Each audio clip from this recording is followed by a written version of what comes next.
Hey, what's up? It's me, Mr. Watching Game, and welcome to my Dead Rising 1 review. Now, once I was done with my Dead Rising 3 review and had finished the game with a full 50 level Nick, I decided to go back to the original Dead Rising and see if I could get into it as much as 3. And I did, for better or for worse.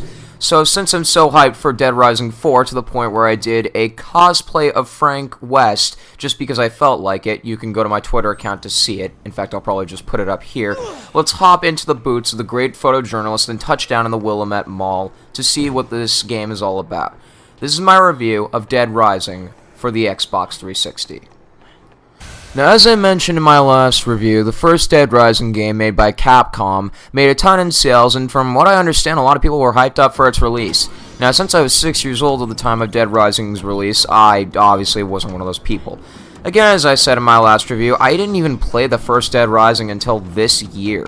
So, I decided to go back and check it out and was pleasantly surprised. This is a very fun game at times and can definitely bring a lot of joy to the eyes with all the carnage you can cause with everything you can find around the Willamette Mall. But, then again, that's just on the surface. What do I actually think of a third-party 360 exclusive that's celebrating its 10th birthday this year? Well, like last time, let's start with the story. The protagonist is the one, the only Frank West himself. Frank West, photojournalist. Could you show me some pictures, Frank? A photojournalist loaded with charm and personality who's investigating the small town of Willamette, Colorado after receiving a tip that, quote-unquote, something big is happening. Got a tip that something big's happening. In a nowhere little town like that? They sure didn't mention anything about it on TV. Yeah, well, I'm freelance, pal. I don't make my living waiting for the TV to tell me what to cover.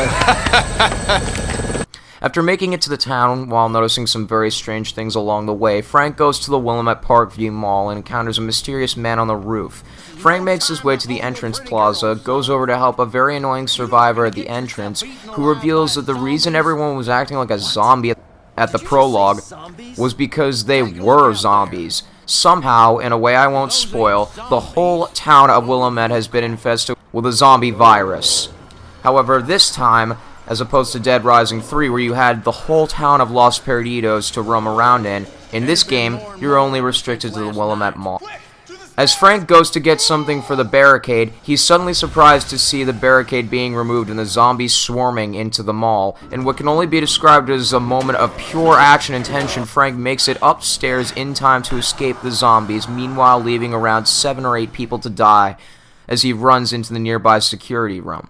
After that, the actual story begins as Frank attempts to survive 3 days in the mall infested with thousands of the living dead. Again, I couldn't get into the story, and I felt like everyone but the psychopaths and Frank himself were completely devoid of character or brains, even. Frank just seems to be put in these really forced situations most of the time involving the survivors and the psychopaths, and the story just doesn't feel like it knows what to do. His characters just seem to run around doing random things most of the time. The survivors are, again, the worst part of the game for me, but one stands out in particular, and I'll get to him later. Getting into graphics, this is one area of the game that hasn't aged well in most places, in my opinion. Most of the character models, with pretty much the sole exception of Frank, look really dated. However, I can forgive this due to the fact that the game, once again, was a launch title for the 360 by a third party, and has so many disgusting zombies for you to kill, cut, bludgeon, and decapitate at your disposal. The music is actually a lot better than Dead Rising 3's music in my opinion, and one mall music track in particular always gets stuck in my head. Frank's theme is so good that I've actually emailed Capcom to see if I can use it as a song for my intro. You know, fair use and all. Pretty much the only thing left to talk about is the gameplay, which is pretty solid throughout. The simple formula of Dead Rising is this. You see something, you can probably use it as a weapon. Whether it's dumbbells, 2x4s, sledgehammers, or chainsaws, you can use it as a weapon to kill zombies. And for the most part, the system is fantastic. Like last time, you can earn PP or prestige points by saving survivors, doing quests, and this time, taking pictures. Being a photojournalist, Frank is always equipped with a camera and can take pictures of all sorts of different things found throughout the mall. Zombies, survivors, PP stickers, and other such things. It's a pretty effective way to earn prestige points if you know how to use it. There is a difference here in the fact that you don't choose which skill or trait you want to upgrade. It's pretty much randomly chosen for you. Your game can only be saved using toilets this time, as there's no manual save option. This time, your sense of exploration is usually only rewarded with a weapon, as in the first Dead Rising, there's no weapon combining at all, which is a bit of a letdown, as I really did like that part of Dead Rising 3. One thing that is in the game, however, that was in Dead Rising 3, is a huge stash of books, all of which grant you some sort of bonus. They take up inventory slots in this game, however, and you don't permanently acquire them upon picking them up, which is a bit irritating. And to be honest, after a while, I was starting to like this game more than Dead Rising 3, but the more I played, the more the cracks started to spread. Now, before I go on, I just want to point out the fact that I'm probably going to be spreading straight off the deep end into why I don't like this game. But when I do that, just keep in mind that I do think this game is good. I don't think it's bad, alright? Now look, I know this game is usually considered among the best games ever made and the greatest game in the Dead Rising series, but I personally cannot agree with this. And I'm going to explain why. First off, one flaw with this game that's constantly brought up is the AI, and I really can certainly see why. The survivor AI in this game is terrible. They're always just put into a situation in which their AI cannot help them. They tend to get stuck on objects, the environment, and can't hold a candle to the AI in most other games. However, the most annoying NPC in this game, and probably the most annoying NPC I've ever come across, is Otis. This guy is the most annoying part of the game, and by far the worst part. He calls you at the most inopportune times to warn you about other survivors.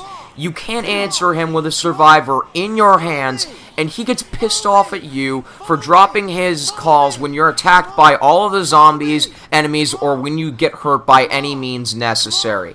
Otis is by far the worst part of this game. The psychopaths seem to be able to put you in really unfair positions in their boss fights, and are also apparently able to resurrect themselves. Let me explain what I mean by this. I had 3 survivors and was about to go back through the area with the escaped convicts in that truck, which are the psychopaths that I had killed, and get back to the security room due to the time management, which is even bigger here than in Dead Rising 3, which prevents me from horsing around too long. I killed all 3 of the convicts beforehand, got the survivors, and decided to head back to the security room, and the game apparently bugged because when I went back there, the convicts were back. What the hell? Since I'm a completionist, the game was also torturous to play through, as I was trying to snag all the achievements, all the survivors, and all the PP stickers. So maybe it's my fault, but I really can't get over the fact that this game has some serious flaws. Overall, I'm at a really tough spot in this case. I love this game, but I hate certain aspects of it so much that it makes me want to snap my controller in half. I'd ultimately recommend the first Dead Rising as a fantastic game, but if you can't deal with some pretty annoying parts of an otherwise great game, you'll have a pretty bad time. I would still say this is one of my favorite 360 exclusives, but just keep in mind that I really do not think it's one of the best games ever made, or even the best game in the Dead Rising series. I'm sorry to all of those who really think I was just about to heap loads of praise on this game, but I can't due to the fact I don't think it deserves it. This has been Mr. Watching Game. Once again, the dead will be rising again in December, along with combo weapons and the man himself, Frank West, back at the helm. And I will see all of you, ladies and gentlemen, in the next video. Bye-bye!